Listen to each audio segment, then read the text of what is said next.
Hi, I'm Ethan. I love muzzleloading. Today we're talking with Master Horner Art DeCamp about his history in muzzleloading, his passion for traditional crafts, and his several decades now of traditional horn work, and how it relates to him as an artist and to the community as a whole. Art is a really nice guy, really, I think, forward-thinking about his research and how he shares his research with students at multiple classes every year. I really do truly hope that you enjoy this episode as much as I enjoyed sitting down and talking with Art. Hey, I'm Art DeCamp, and I live currently in LaGrange, Georgia.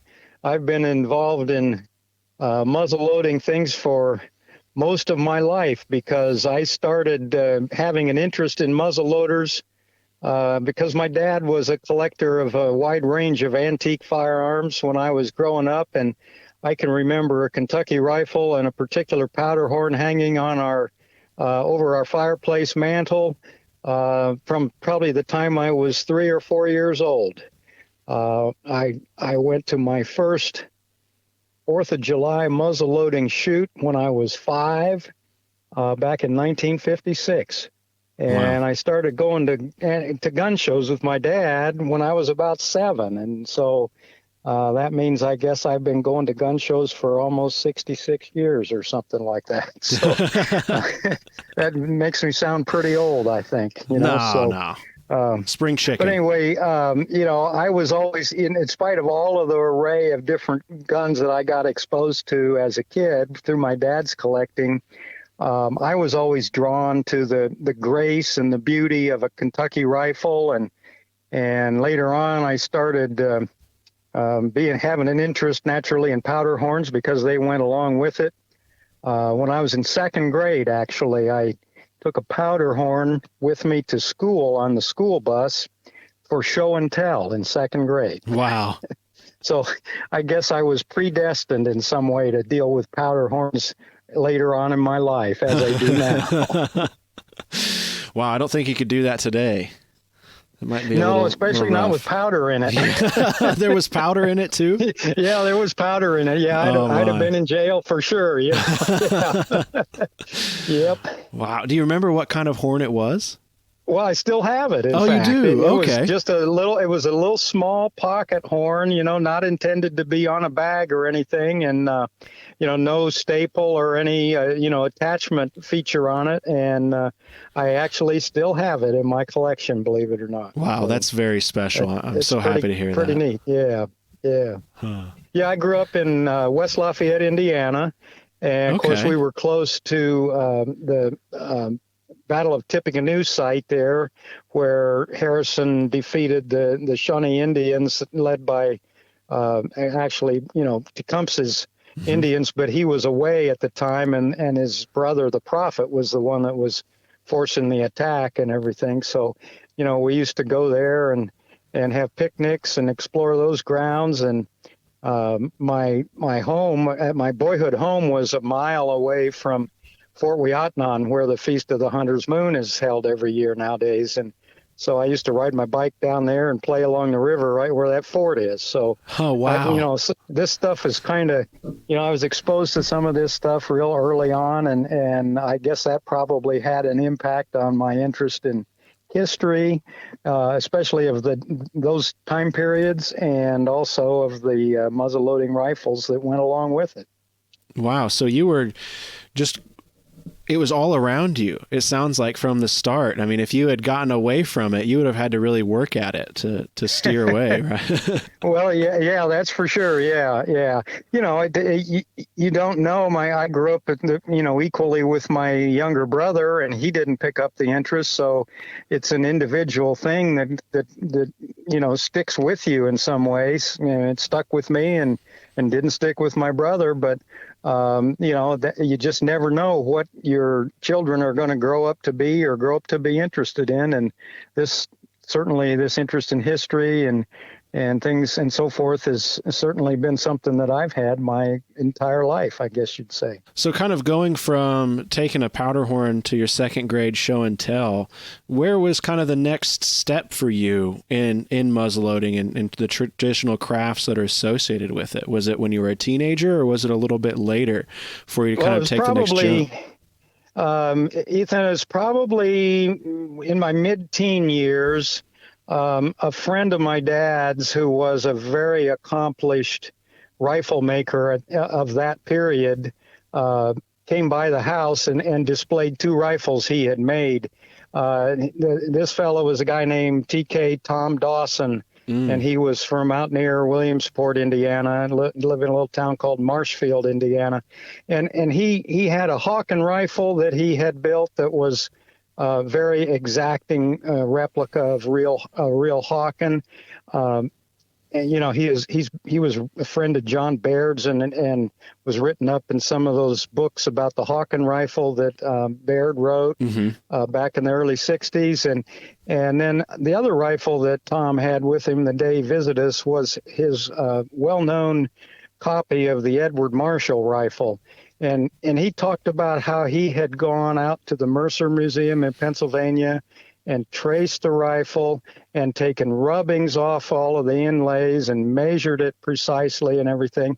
And he'd gone back and then made a copy of the rifle right down to the nicks and dents and cracks that were in the stock and so on. And that left an impression on me that, at that point I wasn't into building rifles or even collecting yet, because I was probably 16 or 17 at that time. And fast forward another 12 years, and a guy that I worked with brought a Thompson Center kit he had built to work to show it off one day, and I thought, well, shoot, I could probably make a rifle, do a little better job than that. and that started me building muzzle-loading rifles. I started with a CVA mountain rifle kit and quickly realized that it didn't have the proper shape or feel to be correct to an original feeling half-stock rifle, and that led to building several more rifles. And I started building rifles in about 1980.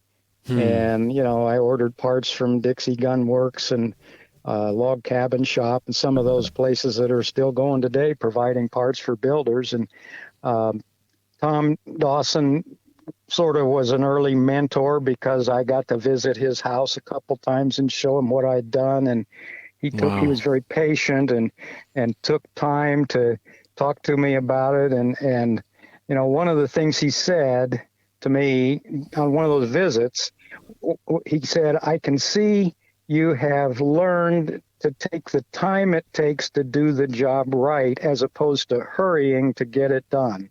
And that was probably the best observation and the best advice I ever got about doing these crafts. It really takes a commitment to getting the right material, the proper material, and learning how to use and work with that material to make it come out the way you want it and to make it look authentic. And that's something I've tried to carry through on all of the different things that I've made over the years. Well, I think it certainly shows with your kind of storied catalog now of work that you've put out. Yeah, it's kind of amazing when I look back at some of this stuff. You kind of wonder how you did it all.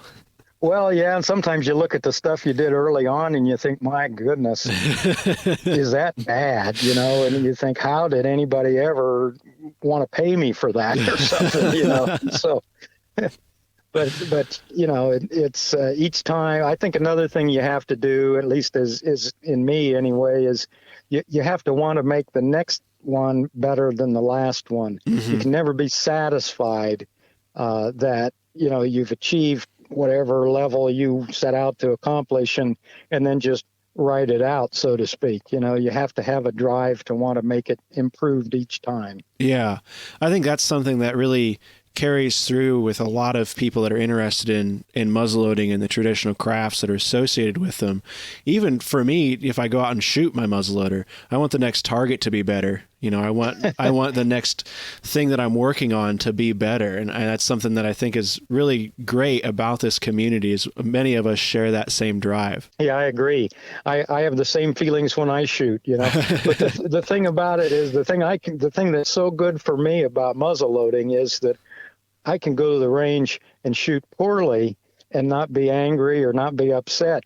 If I go to try to play golf I beat myself up for doing that. Oh, So really? I'm much better suited for this sport, for shooting, than So what you're than saying playing is golf. I can invest in more muzzleloaders instead of golf clubs. Exactly. Okay, I like that. Yeah, exactly. I think the best thing I ever did was gave my golf clubs away to my son-in-law about 20 years ago. Well, you're doing cooler things now, we'll say. Well, yeah, that it leaves me time to do a lot of other things, for sure. So you're talking here about kind of 1980, you started building your own muzzleloading, kind of own long rifles. What kind of rifles did you start out building? Was there a particular style that piqued your interest, or was it just kind of whatever you could find the parts for? Well, I guess back up a little bit. Part of my interest was always trying to make whatever I built authentic and real looking, so to speak, as opposed to just a fantasy piece that I dreamed up out of my own design head or whatever. Right. And, towards that end, my dad had a few Kentuckys over the years, so I got to handle them, and I kind of got a three-dimensional feel about how they should look as you hold them in your hand, as opposed to just seeing pictures. But then about 1979 or so, I got flu real bad, and I missed a couple days of work because I was so sick, and that gave me the time to start going through the Joe Kindig book, Thoughts on the Kentucky Rifle.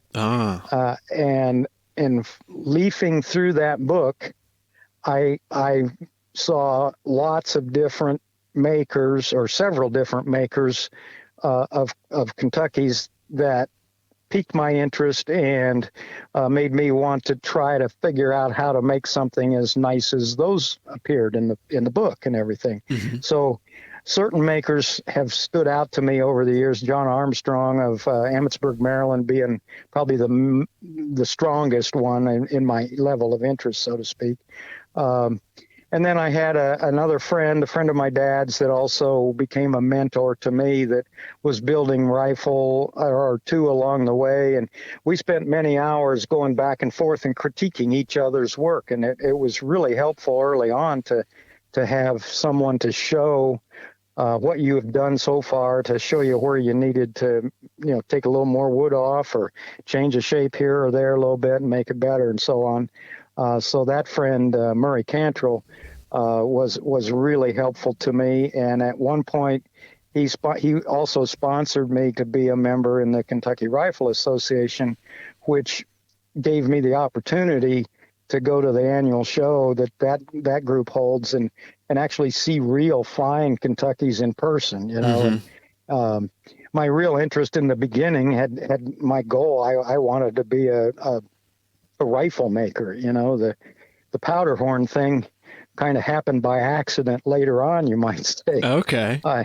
I built the first rifle I built from a pre-shaped kit came from Dixie Gun Works, and it was sort of a Lancaster style. And then I did a Jacob Dickert Lancaster style, and then I tried to make a replica of the famous Andrew Werner rifle, and then did a J.P. Becker too, but in between, I'd made two Armstrong rifles early, and they were the ones that really challenged me and trying to figure out how to make the rifle look correct, but also how to replicate the same hand, if you will, or style of wood carving and engraving and so on. Mm-hmm. And that pushed me, made me push myself to get better, I guess you'd say, along that line.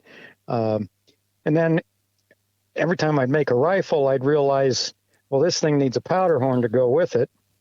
And then I got into making a few powder horns, and then, this was probably by the mid to late 80s when I was building some powder horns, and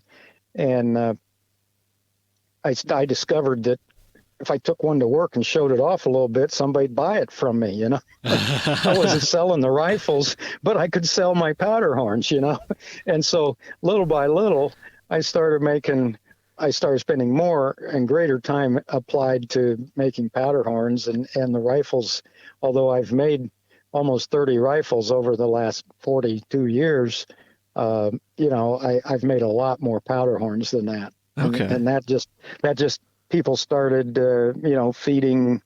feeding the ego, if you will, because they wanted to buy them from me when I would make one. A little money is a great driver for that. Yeah. It took me 20 years of doing stuff, building stuff, to get to the point that the hobby sort of started to pay for itself. So I'm kind of like one of those rock stars, in the sense that you work for 20 years and then all of a sudden you're an overnight sensation or whatever. Okay. People started to take notice, if you will, of what I do. So where you were working, were there just a high concentration of muzzleloading enthusiasts or artistic appreciators, or was it just something that they saw and it was unique and they had purchased it?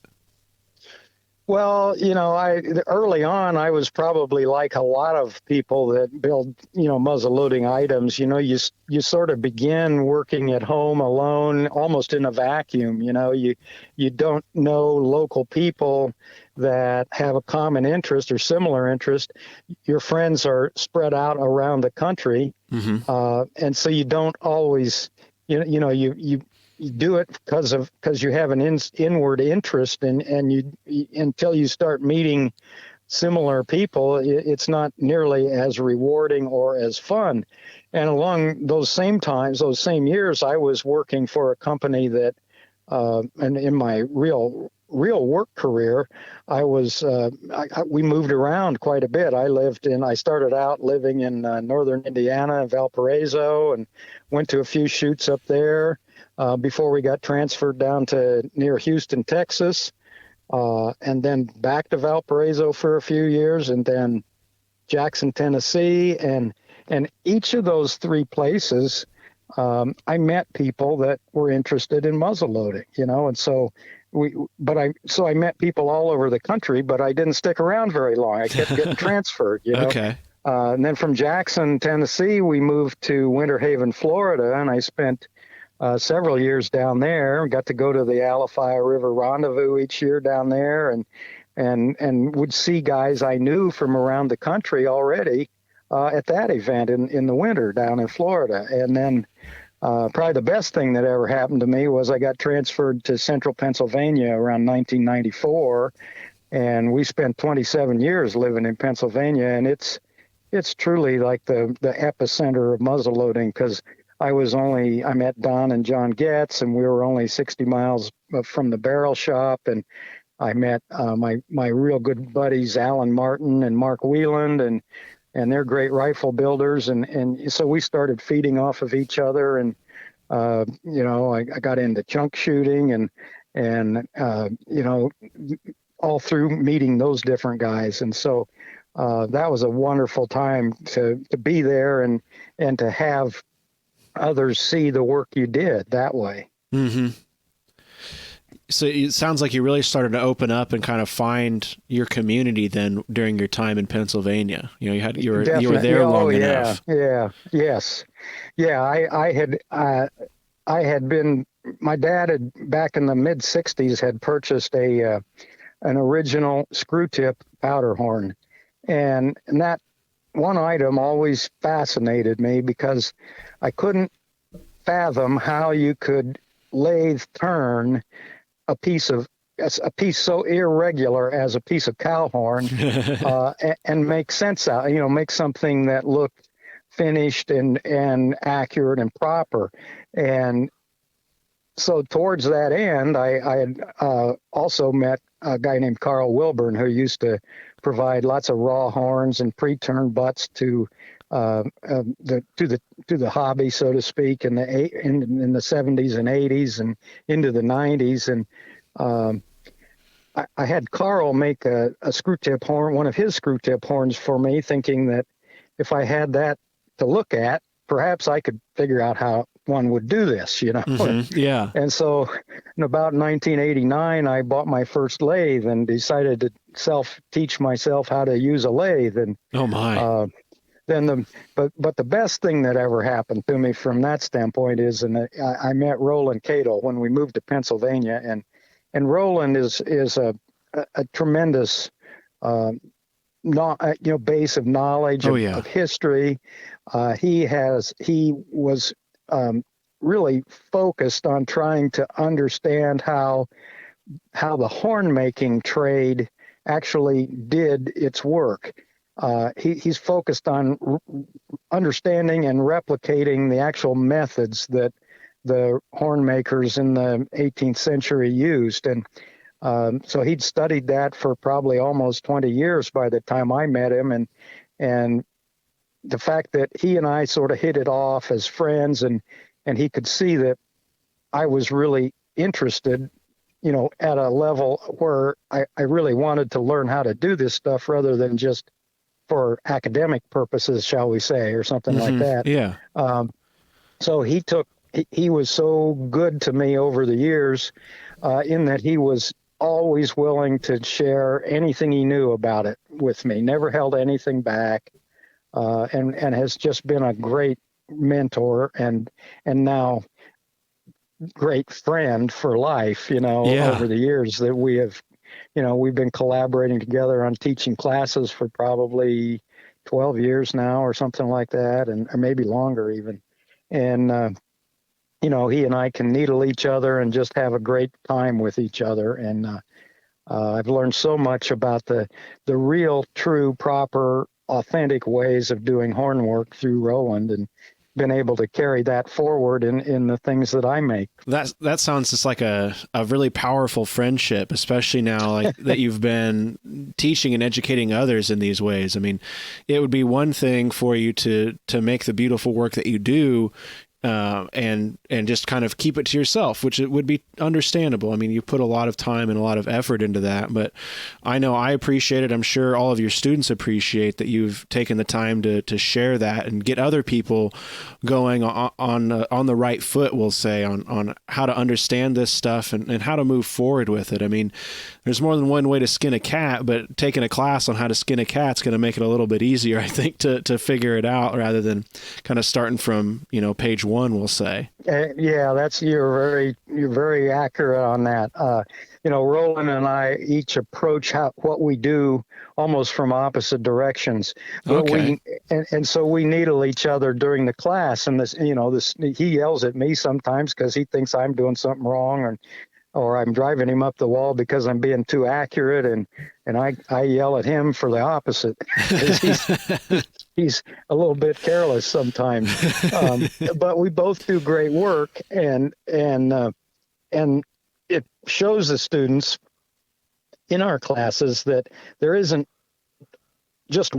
no one right way to do it, but there are certain things you have to do to make it make whatever job you're doing come out properly, Right. And the other thing I was going to comment that you were touching on there a minute ago is, philosophically, I've never been, I wouldn't have learned what I've learned if I hadn't met people that were willing to share their knowledge of how to do it with me.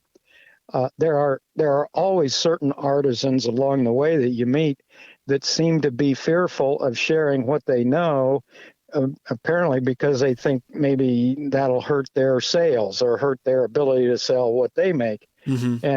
And I guess I've always felt different than that, because I'm more than willing to share anything I know with anybody that's genuinely interested. And my thought is that irregardless of whether I tell them all my secrets or not, that person still has to be able to go and execute as well as I do. And not everyone can do that, and one of the good things I think about the muzzleloading hobby, there's lots of guys that make powder horns that are very nice and very high quality, and each of us still is able to sell our products because the people that come and want to buy them, not everybody likes the same style, Yes. So they try, some guys want an authentic screw tip like I make, and some guys want maybe a little more fancy, contemporarily engraved horn or something, and so it's good that customers have varied interests, I guess you'd say. Yeah, it helps support, I guess, the artistic side of it. I mean, there's I know a lot of folks out there that kind of just do it on the side. It's a little extra spending money here and there, but without those sales, without those people interested in having a unique handmade item, I think you'd have a lot fewer people making just anything in the muzzleloading hobby, whether it's horns or bags or rifles even. But there's so much room and there's so much varied interest in the sport. And I think it's really great that you can go to something like the CLA show and see a really wide swath, we'll say, of the kind of items that you can carry around in the woods, Yeah, exactly. Yes. I mean, if everybody liked only one type of rifle and only one type of powder horn or one type of hunting pouch, it'd be a pretty boring world, Yes, that's exactly right. And it's nice because then, I can save up to try to have one of each someday, if I hit the lottery. Oh, yeah. Yes. And, it's so neat to go out in the woods and carry that stuff that's been handmade and at a quality level. You may not see a deer that day or something, but it's always just a neat experience to be out there using those items and getting to carry them and enjoy them, Yeah. It's a little bit of a side note here, but a deer season, as we're talking, is kind of opening up. What do you go out and deer hunt with when it comes to muzzleloading? Well, right now, I use whatever rifle I happen to have. And right now, because rifles come and go sometimes. Right, yeah. The one rifle that I've held on to for the last several years is a John Armstrong style rifle that I made that was actually the one that I won Best of Show with at Dixon's back in 2017. Okay. And so it's a 50 caliber Maryland style rifle in the style of John Armstrong, and it's of course a flintlock, and that's the one I'm currently hunting with. That's great. I must admit, I have to admit, in the name of full disclosure, I have been known to also hunt with a modern firearms too. Oh, that's okay. No, we won't tar and feather you for that. Yeah, that's right. Good.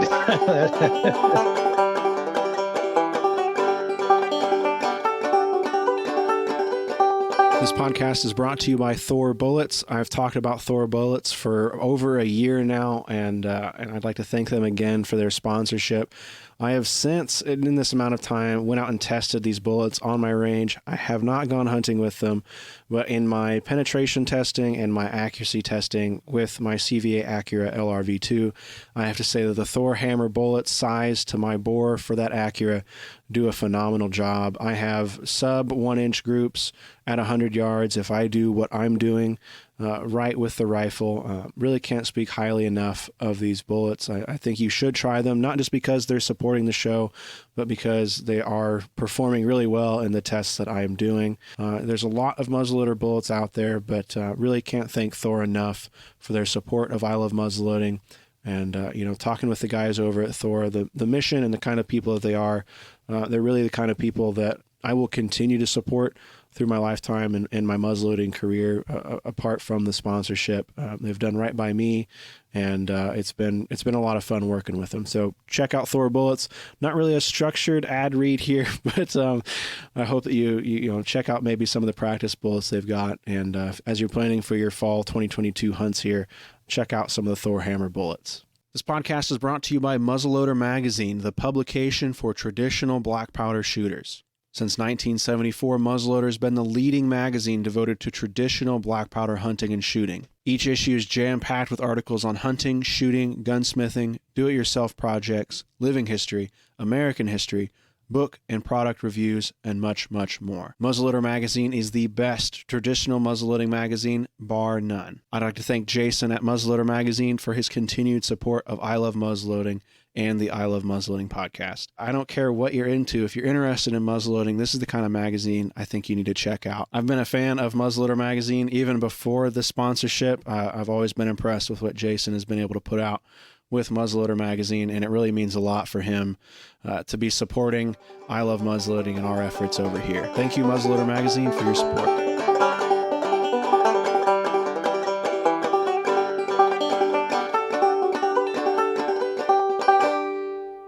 So we've talked a little bit about your work, but we haven't talked specifically about it. Currently, you're working a lot more in powder horns, we'll say, than you are in rifles. But what kind of eras are you creating your work in, and what drew you to those specific time periods? Well, like I kind of alluded to earlier, I got fascinated by this screw tip horn that was in my dad's collection, and by the late 80s, I was really interested in, after I'd been building rifles for a few years, I decided I really wanted to learn how it would be possible to make a lathe turned, powder horn with lathe turned components and everything, because I had also always been fascinated by lathe work. And when I was in grade school, every day when we went to the school lunch, we walked by the high school shop, and we could see down in there where the big kids were working on the lathes, and that always fascinated me. And so I bought my first lathe at a gun show in Lakeland, Florida, back about 1989, and I thought, wow, I'm ready to go now. I know I've got everything I need, and paid $250 for this lathe, and $900 later, I had all the parts it needed to actually do something. Oh, no. So I was pretty naive, and then I started to try to teach myself how to make, screw tips, turn wooden butt plugs and things like that, and looked at originals, and along the way in my collecting life, I had started purchasing original screw tip horns. I couldn't afford high quality Kentucky rifles because I had two little kids and was working a job and everything, and my wife was supporting all of that, and so I'd started to buy. I found I could afford a $175 or $225 original screw tip powder horn to add to my collection. So I started adding a few horns in there to my meager powder horn collection. And since I lived in Pennsylvania and was going to shows in that region, the styles that I saw most frequently, of course, were local or regional Pennsylvania style screw tip horns. And I started to ask questions of others and try to figure out what was known about them and where people thought they came from. And through that, as my collection grew and my network of fellow collectors that also had similar horns grew, we started, by the late 90s, we were sharing as much information as we could about where these horns were thought to have been made or where they were found. And we started to be able to, through some of the efforts of some others, Jay Hopkins is one that knew a lot, still knows a great deal about powder horns, and Jay and I are great friends, and we have shared our thoughts and learned from each other for a long time now. And but some others that are local Pennsylvania collectors, Joe Flemish, Tim Lubineski, Max Spencer, several others that I could think of, have all contributed to that. And so since I was focused on collecting the regional Pennsylvania horns, that's what I found easiest to try to replicate in my own work. And I found that I could, as my skills improved and everything, I found I could make pretty good representations of these original horns through the work I did. Another thing that had a big influence on me that relates to this is that in the late 80s, the NMLRA published a series of 5 little booklets about muzzleloading skills and trades and things like that. The book series that Art is referencing here is the Journal of Historic Arms Making Technology, commonly referred to as the J-Hat series. The National Muzzleloading Rifle Association has republished this series of great books, and you can purchase a new print or a new edition copy of these books for a very affordable price, I'd say. They've been out of print now for several decades, and the original printing was very expensive, but now you can get the reprinting. It's the same books, the same information that Art is discussing here from the NMLRA at nmlra.org. I really encourage you to check out this book series. Really valuable information. This isn't an ad. I'm not being paid to say this. I'm saying this as somebody that loves this series of books, and I hope that you can check it out. Add it to your Christmas list, and add it to your birthday list, whatever. And one of the books, I don't remember which of the 5 it was, they examined an original Virginia rifle by Sheets from the Winchester, Virginia area that was so pristine that they could still see the tool marks in the brass on the trigger guard, or the tool marks that were left in the wood, and it allowed those that had the chance to break this down and look at it. It allowed them to see what was considered commercially acceptable in the period that Sheets was building rifles. In other words, you could see that the customer would accept a certain amount of file marks on the brass, possibly even some relatively coarse marks left in the wood. So they didn't try to make things absolutely molded plastic perfect, if you will, back then. Right. Yeah. Okay. And so that analytical approach to looking at what that rifle looked like when it was new, I started to apply as I started to try to replicate different powder horns from different shops in Pennsylvania. Because as I looked at the original horns I got to handle, some shops left scraper marks on the horn. Some shops used sandstone or the like to make the horn really smooth and perfect, And so when I do a Berks County horn, for instance, or a York County horn, I try to leave the same level of tool marks that the originals have on them from my own observation and handling of the originals. And I think that gives me an advantage over a lot of the other guys that are making screw tip horns, because I kind of spend equal amounts of time both in the collector side of it and also in the replication side. Not everyone has the opportunity to handle as many originals as I've had over the years. And that's given me a chance to really apply that analysis to how to make it look really authentic, if you will. Yeah, absolutely. I mean, it's one thing, and it's great that we're able to have these books and have, high quality photographs, especially today, of these original rifles, like the KRA, the Kentucky Rifle Association, puts out. Those are really great, but it's always going to come second to being able to hold something original and actually see those marks. I mean, when I'm out at like the Rock Island Auction Company and looking at those originals, it's just so hard to do that justice, just rubbing your finger along the stock, and seeing just how it was made, like you said, seeing those tool marks and be able to feel those. And yeah, you have to almost play like you're a blind person and see with your fingertips as you're fondling the item or whatever, and that's definitely a part of the approach that I try to use. So when you're working in horn, I guess specifically here, how do you balance the historic recreation and then kind of flexing your own creative muscles with it? I try to ask each artist that I talk to this, because I think it's an interesting question, because we're kind of dealing in an art form that has a long and storied legacy, but then, we as humans kind of want to apply our own spin on it sometimes. Well, sure you do.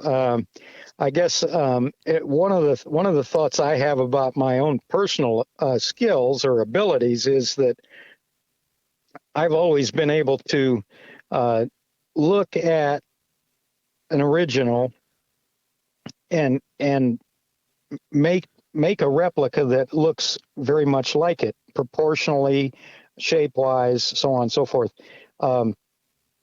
New designs, new fancy, outlandish designs are not something that my brain produces a lot of. I can look at something and make one like it. So I'm better at doing that than I am. So the creativity side of it that I think I add to it is the ability to,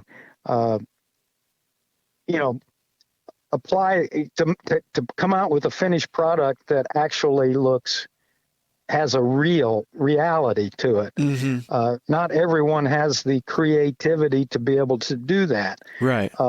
The other thing that where I get creative in horn work is,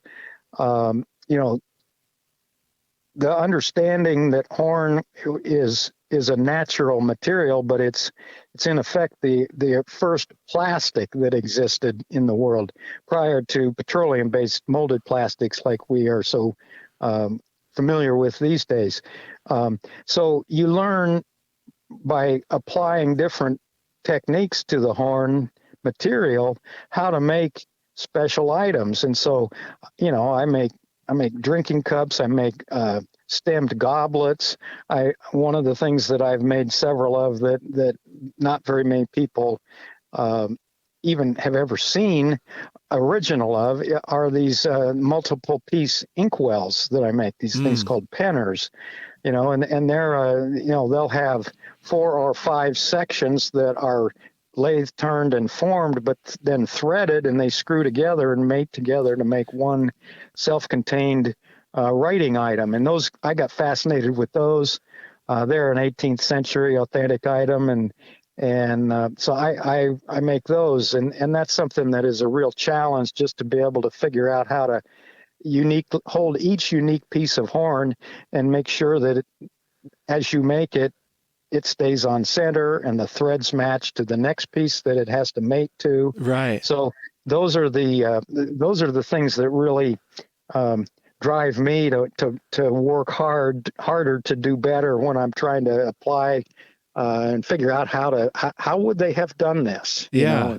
Yeah, you kind of have to reverse engineer that stuff. And exactly, yeah. Boy, I hadn't really thought about it like that, but yeah, you're really, that gets really interesting. It almost sounds, my father has built quite a few Windsor chairs over the years, and I spent a lot of time in the shop with him as he tried to figure out the assembly of those with the different types of wood, and trying to piece all of that together. That is definitely a creative avenue, because that takes a lot of thinking to get that figured out. Wow. Well, it certainly does, because I know a Windsor chair, the grain has to be lined up just right on the spindles, and as it goes around the base of the seat of the chair, there's a lot of mental gyrations you go through to do that properly. Yes. Yeah. So you talked a little bit earlier that when you kind of got started here, you were supporting your family and still working. I get a lot of questions about that from people my age and around my age that are in a similar position now, where they want to get involved in muzzleloading and the traditional crafts, and they're trying to balance that and all the things that we have to do with life. Do you have any advice as somebody who has gone through that, for folks to weather that and maybe get to a point where they can spend a little more time doing it? Well, I think a lot of it has to do with the type of family you have. In my case, my wife Sharon has always been so tolerant of this aberrant behavior that I have, and so supportive of anything I ever wanted to do. We've always supported each other's interests and given each other time and space to work on things that we're really interested in. And, my time to start making stuff really didn't start until after my 2 children were born, but they were both really young, and not, it didn't take a lot of time as a parent because they were still crawling around on the floor at home and they weren't going places or doing other activities. And then there gets to be a period of years when they get to be 6, 7, 8, 9 to the time they're in high school, you're as a parent supporting them, Yeah. and helping them do their activities. I spent a great deal of time as a Boy Scout leader, for instance, over the years, and that cut into my shop time. The first rifle I built, my daughter would have been just not quite a year old, and my son would have been 3.5. I built that rifle on the kitchen table in between meals, and every time Sharon got the dinner ready, I had to clear off the table, And then the second rifle I built on a folding card table in the family room. And then by the third rifle, I'd really come up in the world because I put a big board on top of our chest freezer in the utility room, and I only had to move stuff off that when my wife had to get something out of the freezer for dinner. So and so you make time as a young parent, and you spend what time you have, I guess, until your kids grow up a little bit and you find you have a little more time to yourself. Yeah. So I feel like the kids are only young once, and you have to spend the time as a parent with them to help them form good values and be good people. And so you shouldn't be an absentee parent building stuff at that time. Right. I appreciate that. Thank you for sharing that. So, and everybody seems to start their family at a different point in their life. And then that affects how old you are when you get to that point, right. You might say. I had my kids, my wife and I were married when I was 23 and she was 21. And so we were married younger and we had our kids younger. A lot of people today aren't getting married until they're 30 or 32. Yeah. So yeah. And that also plays into when you begin to have a little bit of not only disposable time, but also disposable income.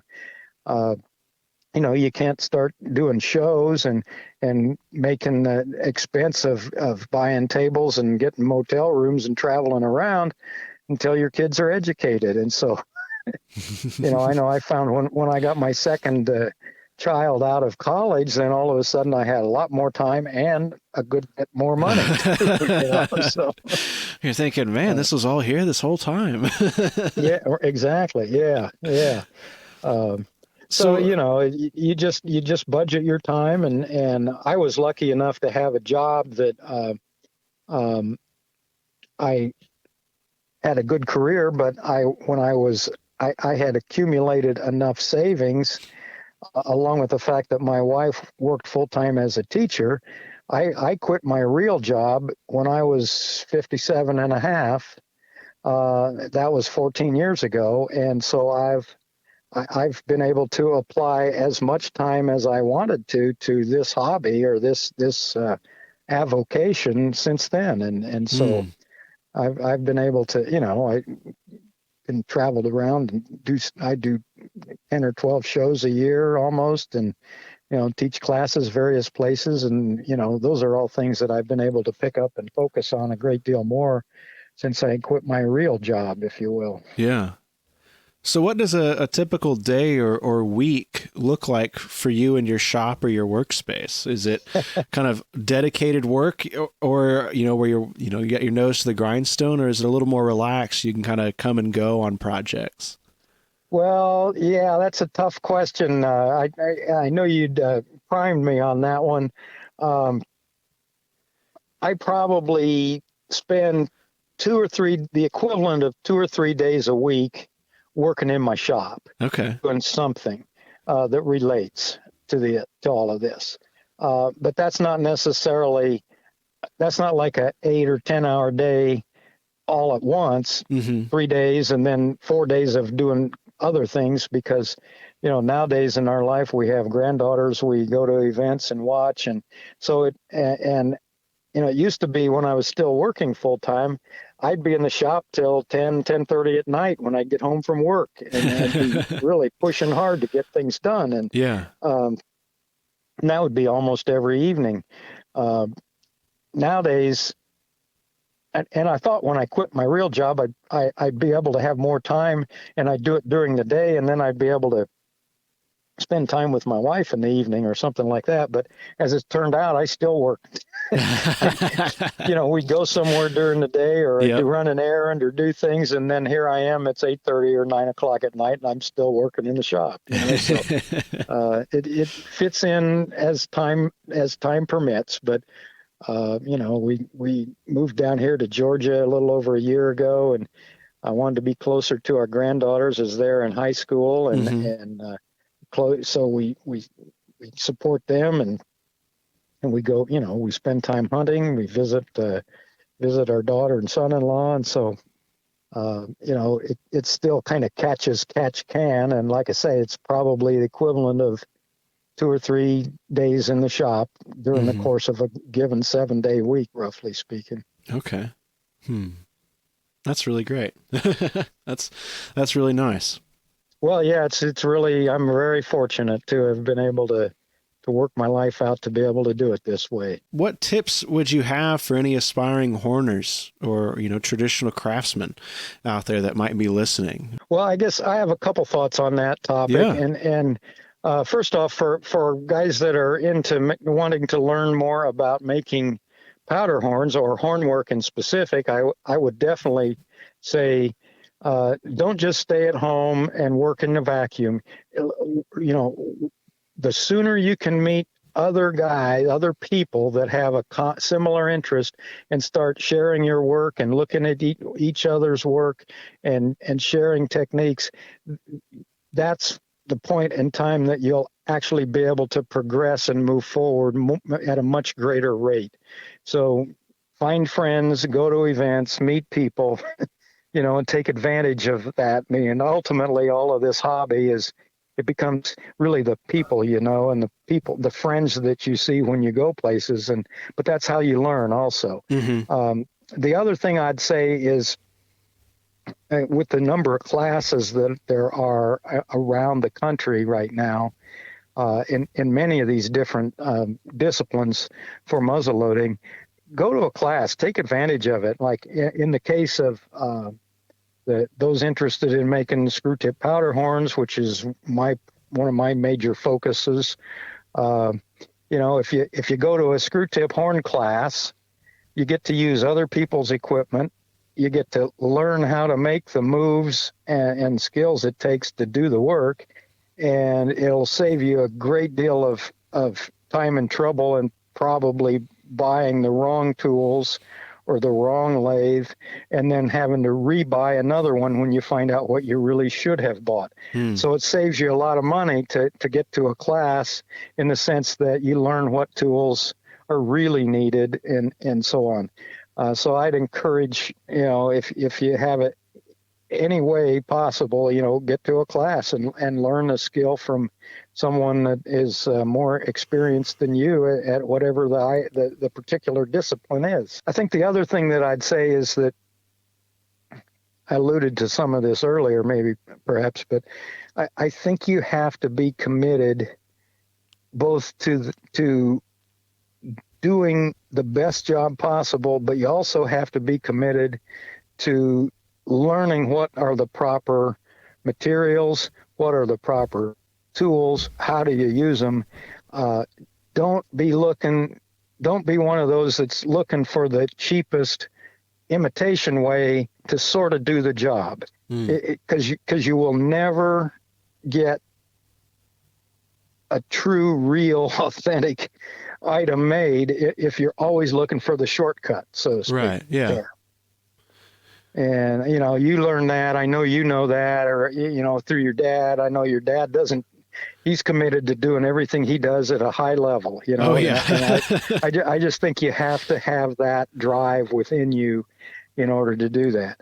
Yeah. I see so many guys, you watch some of these muzzleloading forums and stuff that on the internet, and there's always topics where somebody's looking, well, I don't really want to go buy the Aqua Fortis because I really don't really want to mess with that.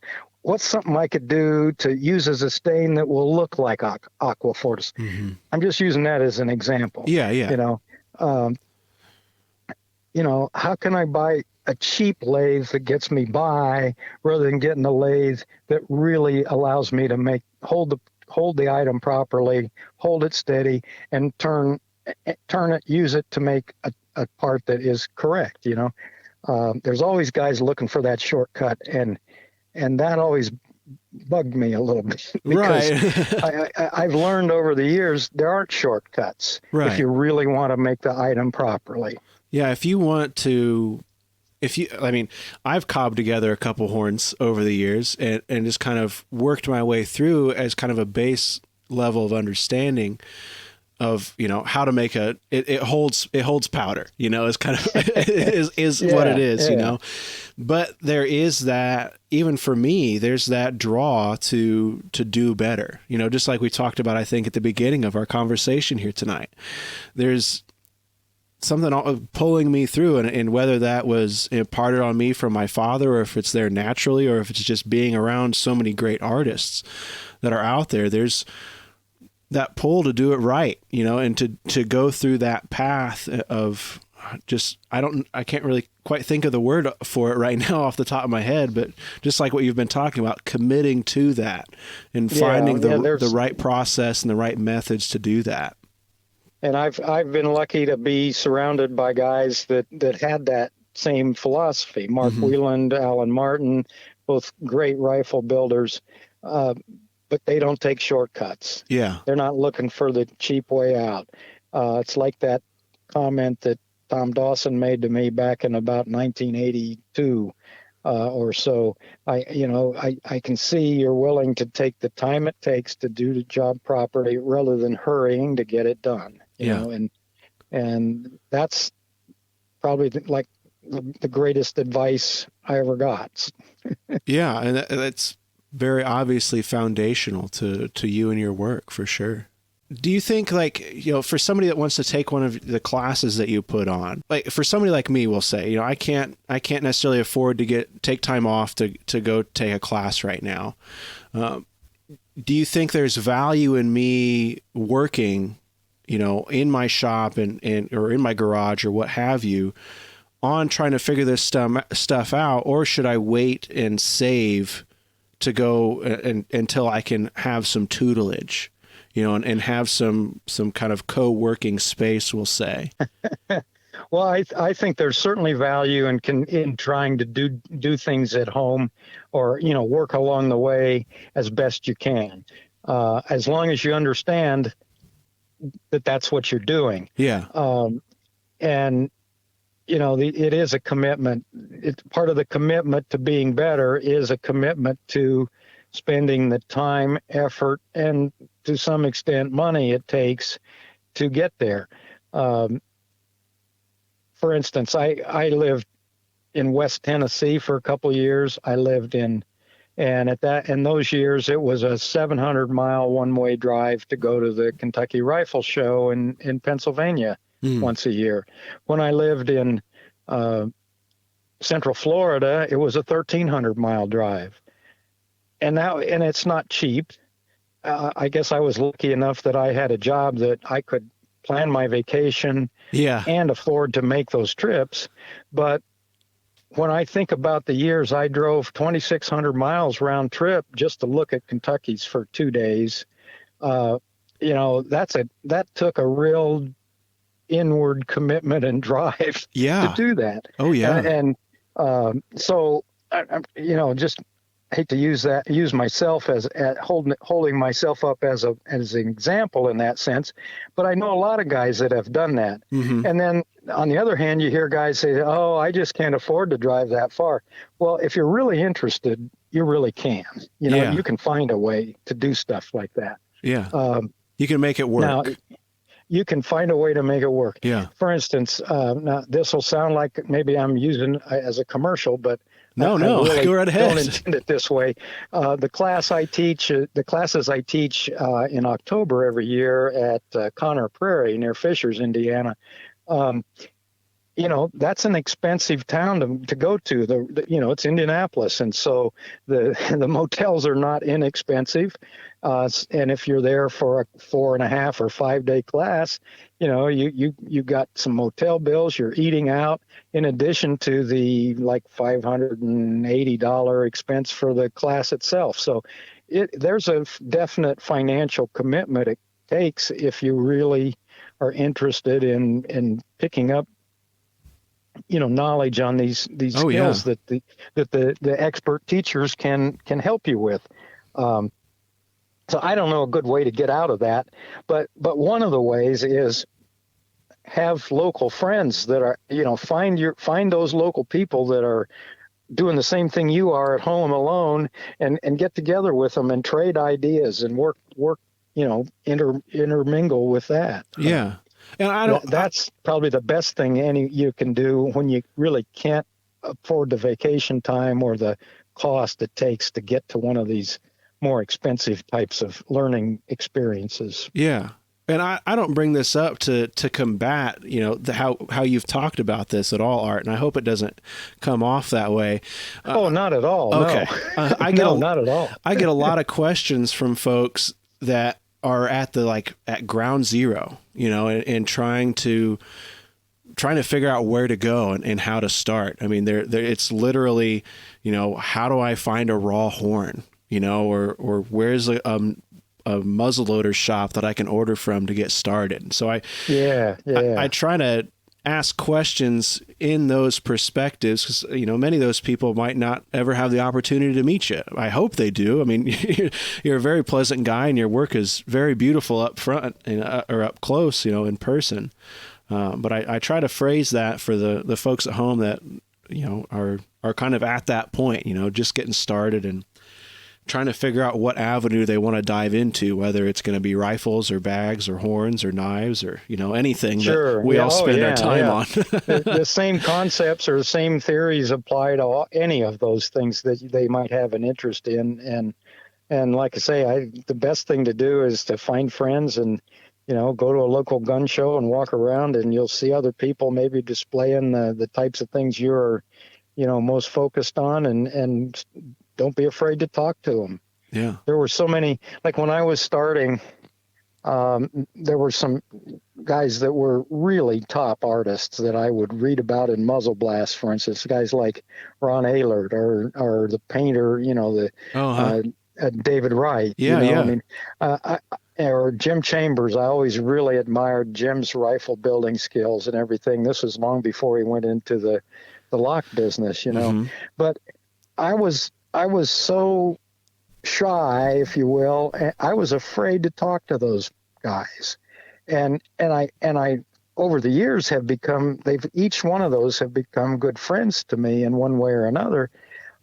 And what you'll find is that as good as those guys are at whatever they do, they have the same personal doubts and the same concerns. Is my work good enough? How can I make it better? Mm-hmm. That all of us do, So if you can get over the hump and meet people like that and start expressing your interest, you'll find that they'll open up and help you more than you'll ever realize, So don't be shy. Get out and see others that have similar interests. I mean, that costs you nothing, Yeah, yeah, to do those kind of things. It's even cheaper today. An email is free. To get something started. Yeah. I've always, to any time I've had people in the various classes I've taught, I tell them, hey, call me anytime. I'm more than willing to talk about it or answer questions, and I think you'll find that the vast majority of the guys that are, doing one of these skills are more than willing to talk about it. Don't be afraid to approach them. So kind of at the end of our conversation here, I always like to ask, you as the artist, where can people find your work? And if people are out there interested in talking with you, is there an avenue that you'd like them to go through? Or is it more of a, stop by and see me at an event kind of thing for you? Well, it's probably any of those. I'm probably the quickest, easiest way you can see my work or find out how to get in touch with me is on my own website. It's www.artspowderhorns.com. And, I've got my contact information on there and pictures of some of the stuff I've made over the years, and more than glad to talk to people with questions and so on. I do several shows a year, the Gunmakers Fair in Kempton, the CLA show, and several, the show at Joe Wheeler State Park in Northern Alabama that Jim Parker puts on, and two or three others that I usually get to in the course of the year. So, I'm around, and as you can probably tell by now that, I talk a lot. So, usually you have to, if I'm at a show, you have to stand in line almost to get up and talk to me because somebody will be talking, and you just have to elbow your way to the front and ask a question or start talking. Yeah. So, don't be bashful. I know earlier this year you had a book that you were selling. Is that still in print, or are you sold out of those? Well, the book that I wrote on the Pennsylvania screw tip horns, shop-made horns, was published back in 2012. It's been out 10 years now, and we are approaching completely sold out. The only remaining copies that are still for sale are available at Crazy Crow Trading Post down in Texas. They have a website, and you can order them off of there. But I think we have less than 20 copies in total. I'm completely out of any that I have that I can sell at this point. Wow. Well, that's a good run, though. 10 years. Wow. I know. It seemed I didn't know what to expect when the book first came out. Pretty soon you realize it's not going to be on the New York Times bestseller list, but but at the same time, it's a pretty neat book, I think, and if you're really interested in understanding screw tip horns, it's an excellent book to get your hands on. Okay. I'll have a link for people to check that out at Crazy Crow in the description of this episode so they can tap it. Okay, yeah. Maybe we can sell you out here. We'll see. I mean, the other commercial I'd give is if you're interested in learning about horn work, it's well worth it to join the Honorable Company of Horners, or known as the Horn Guild. Mm-hmm. Dues are $45, and you get 3 30-page full-color magazines a year that are focused totally on horn work, horn history. There's always information in them about where you can buy raw parts and raw horns. There's several vendors that we list in there in that magazine. So if you're looking for where to get a blank horn, that's a good resource to find out where you can order them from. Absolutely, yeah. Your class schedule, kind of going into next year, do you have that kind of laid out, or is that the kind of thing that will appear on your website as the year starts to come around? Well, I do try to put it up on my website, but I've been working with Nathan Allen at Conner Prairie just this week, and I think we have our date set for the classes at Conner this coming year. We're actually going to add a class. There's going to be about a 2.5-day class in mid-May that's going to be how to make just a very plain primitive powder horn, just a simple powder horn, if you will, or a campaign horn. Okay. And so that'll be the basics of just taking a raw horn and fitting a hand-shaped wooden butt into it and so on. That's going to be May 20 through May 22nd, May 22, this coming May in 2023. And then the traditional arms makers workshop, where they'll offer several different classes, including my advanced hornwork class, is going to be October 14 through 20 next fall.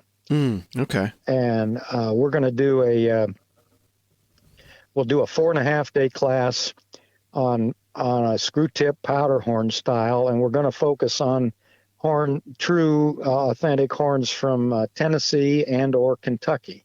And that's something we've never done before. And with with Jay Hopkins Volume 2 coming out on his Bone Tipped and Banded Horns book, he's got some major chapters in there that cover those horns. And if you follow you follow things on the American Long Rifle site or some of the other Facebook sites, Mel Hankla has been collecting a lot of Kentucky powder horns, and so there's some really significant historic horns that we can focus on in that class. I think that'll be a neat class for people to think about signing up for. And the other thing, we're going to do something is new, it looks like, in the fall. As for our short 2.5-day class, we're going to make a penny knife, if you know what just a simple, just a folding blade knife, no springs, no snaps. It'll just be a turned wood or horn handle and a simple hand-filed, not even heat-treated blade.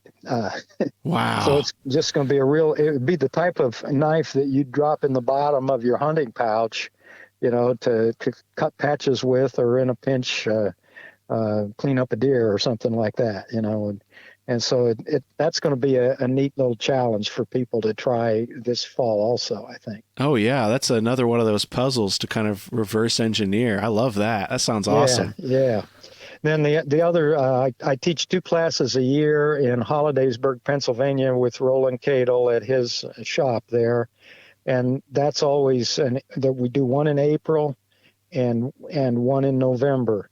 And you just need to check the Village Restorations website in order to see the dates for those classes, because we're still kind of establishing them right now. Okay, good. Well, that's something for people to keep their eyes out on.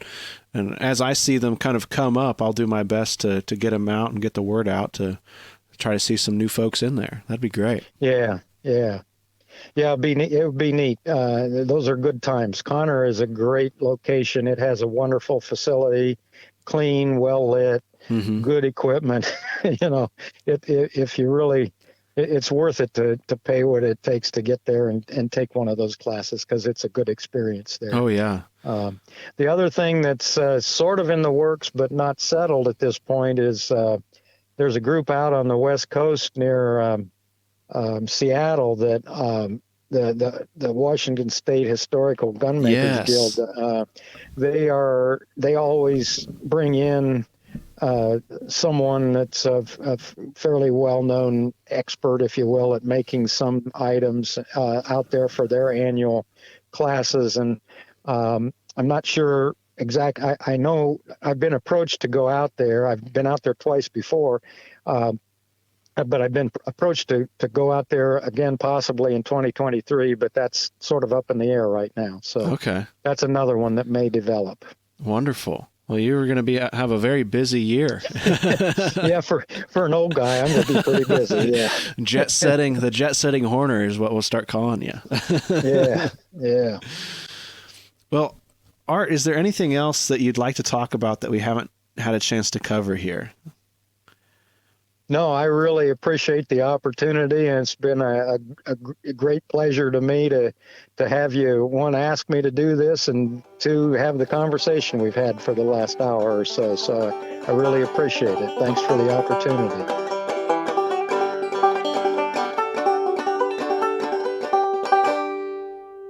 We'll have links to everything that Art has discussed here, all of the books, all of the classes, all of the websites that we've talked about here. I have a link in the show notes for this episode, as well as at the blog post associated with this episode at ilovemuzzleloading.com. I try to make it as easy as I can for you to find this stuff and find this information after you've listened to the episode, so you can go back and reference it. So you can always find it with the blog post at ilovemuzzleloading.com.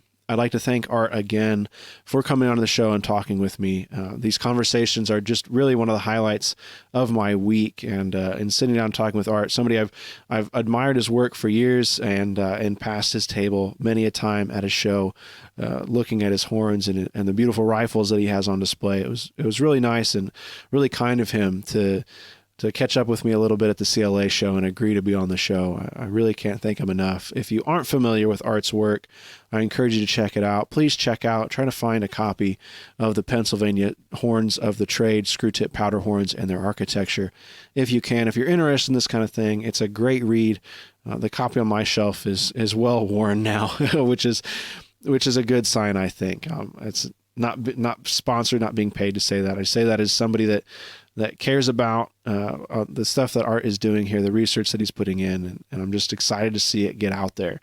It's a big driving thing for me here, and I love muzzleloading as a project and as a whole here is to share this information. So I hope that even if you've never heard of Art, if you have heard of Art, I hope that you've enjoyed this conversation, and it gives you a little insight maybe into Art's background and what drove him, kind of from being a second grader, taking a powder horn in for show and tell, all the way to a master horner and arguably one of the most respected horners of the contemporary era, I would say.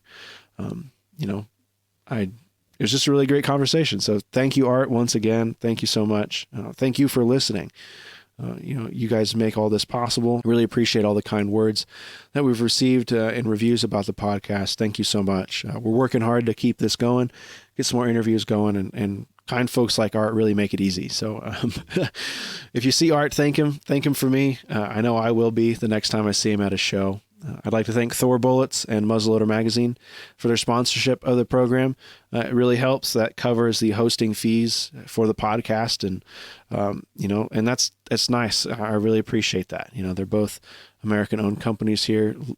Local family people that are interested in and care about this sport and the hobby and the community as a whole. I'm proud to have them sponsor the program, and I can't thank them enough. So as we look kind of towards the new year, I hope to continue with what we've done this year and try to do better. That's something I'm trying to do as we head into 2023, try to do more and try to do better. So I appreciate you all being along for the journey. It's become very evident to me now that many people out there, many of you really love muzzleloading, and it's really great. I wake up every day to an inbox full of emails and questions and conversations, and I do truly appreciate it. So I'm Ethan. I love muzzleloading. Thank you so much for listening. We'll catch you next time.